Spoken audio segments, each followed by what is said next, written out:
what's up? Happy Friday. Welcome to our next Moses lesson. This is our 10th Moses lesson. I hope you guys are enjoying learning about Moses and his action-packed life. And I also hope that we're learning from Moses how important it is to trust God, right? So many crazy things have happened in all these stories, and Moses keeps trusting God. And that makes him a really good leader, doesn't it? Sometimes when things are going wrong, they're doing a lot of complaining to Moses, aren't they? But then Moses keeps trusting God, and he keeps doing all the things that God tells him to do, and it keeps working out, doesn't it? Even when it seems like it's not going to. Last week, it seemed like the Egyptian army was going to capture the Hebrews and take them back as slaves, didn't it? Pharaoh's army was closing in on them when they were by the Red Sea, but then God helped Moses part the water, and they were able to run through, and when the Egyptians tried to follow them, the sea swallowed them up. Do you guys remember that? And now the Hebrews are free, and they're out in the desert on a long journey looking for the promised land, and Moses is still leading them. And that's where we're going to pick up today. They've been in the desert for several days, and I've never been to a desert, but it just sounds like the worst place ever. It's really hot during the day. It gets cold at night. It's really dry. There's no shade. It's hard to find water. So the Hebrews have been on a journey now for several days, and they're getting really thirsty. They're out of water, and there's no water in sight. And they start complaining to Moses, right? He's the leader. That's who they're going to complain to, like they always have. And so they start complaining to Moses about how thirsty they are, and they finally come up to a spring. And I'm sure they're really excited about it. They go to drink it, and they go to taste it, and it tastes terrible. The water is bitter. They can't drink it. Now they're kind of freaking out, wondering what they're going to drink. But when they complain to Moses, what does he do? Instead of complaining with them or worrying, Moses prays. And God points out a branch to him, a nearby branch.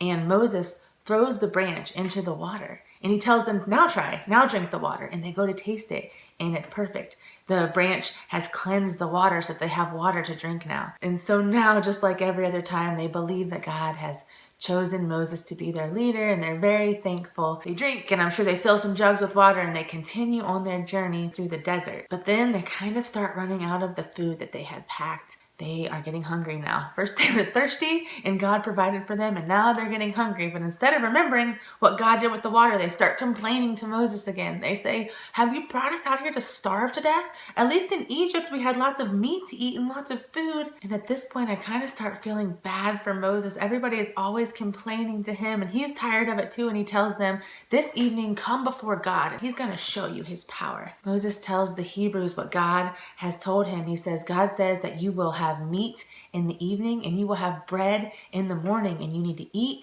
and be filled and know that I am God. And sure enough, that evening, quail, these birds, just literally fall out of the sky, fall right into the Hebrews camp, tons of them, enough quail for everyone to eat and get full of, plenty of meat for everyone, just exactly like God had told Moses. And now the Hebrews have plenty of meat to eat that night, and they're very thankful to God, and they're trusting Moses again as their leader, and they're not complaining to him. And then again, when they wake up, just like God says, they wake up, they see on the ground something that looks like frost, but it's actually the food that God had promised them. Moses tells them to call it manna, this stuff that has spread on the ground, and they can gather it and eat it for the day. But Moses tells them, only gather what you need for today. They need to trust that God is going to bring the quail every evening and supply the manna every morning. But of course, some of the people don't trust that God's going to provide every day, so they try to take some and store it for the next day. They try to take some extra, but the next day when they wake up, that manna has spoiled. So they're realizing that when Moses said only to take enough for that day, it's because they need to trust God. They need to trust that every morning when they wake up, the manna is going to be there, and every evening the quail is going to come. So that's what the Hebrews live on in the desert. In the morning when they wake up, the manna is covering the ground, and in the evening, the quail falls into their camp, giving them plenty of food to live on while they're in the desert. And now the Hebrews are finally realizing that when they trust God, he's taking care of them. This kind of like renews their hope, and they keep marching through the desert together. And we're just going to go ahead and stop there for right now. There was a lot of complaining going on, wasn't there? And unfortunately, it kind of just gets worse for Moses. You guys are going to see in the rest of these stories, there's so much complaining that goes on. Moses is really good at trusting God, isn't he? But some of the Hebrews are not quite on the same level as him yet, are they? They are still learning every day how important it is to trust God and that he's taking care of them. So we talked about how they had manna in the morning, like this sweet bread that was on the ground, and then they had quail at night. And I've never had manna or quail, but I'm assuming it's kind of like Frosted Flakes and chicken. Kind of a weird combination, right? And right now, Terrell and Raylan are downstairs making some really weird food combinations for me. I don't know if you guys have ever seen anybody do that on TV. On some of our favorite TV shows recently, we've seen where someone's blindfolded and they have to try to guess the weird combinations of food that they're eating. And that is what we're gonna do today. We're gonna call this game The Picky Eater. I'm gonna be blindfolded. I'm gonna try to guess the combinations that Raylan and Terrell have made me. Some of the combinations might be kind of gross. Hopefully they're all really funny. So let's go and do that now. Bring on the blindfolded victim!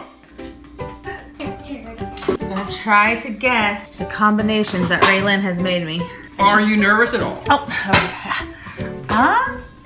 I should be more nervous, but there are no tomatoes in our house. I'm scared. Tell me when to open my mouth. Open your mouth. Don't die. Sorry, Mom. I'm sorry. Sour cream. Oh, yep. And I'm sorry. a turkey burger? No.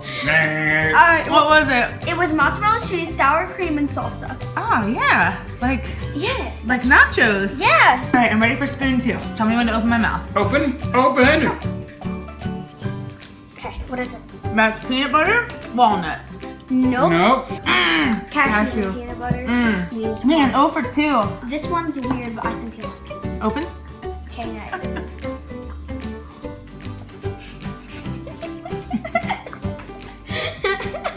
Nutella, Okay, yes, Nutella. Ding, ding, ding. dried cherry. Yes. Ding, ding, ding. And then the other one?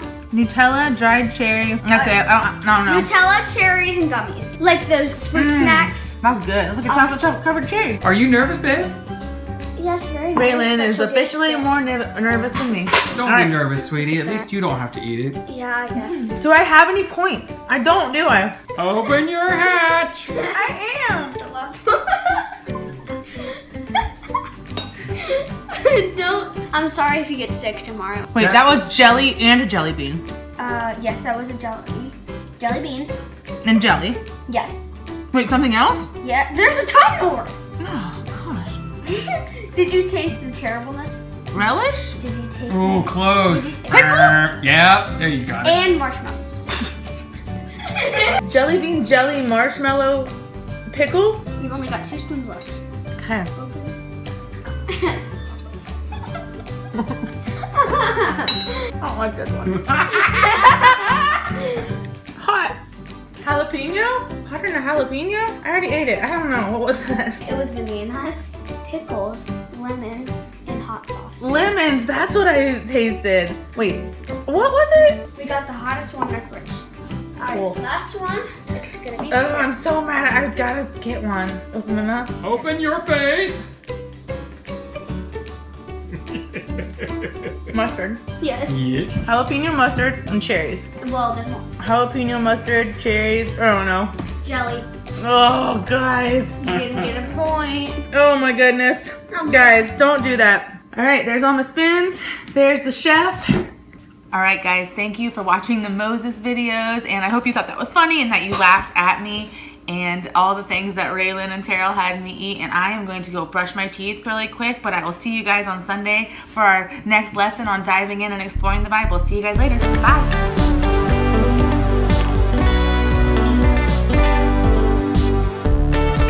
Open. Stop. Let's give me a cup of water. Oh, okay. Smokes.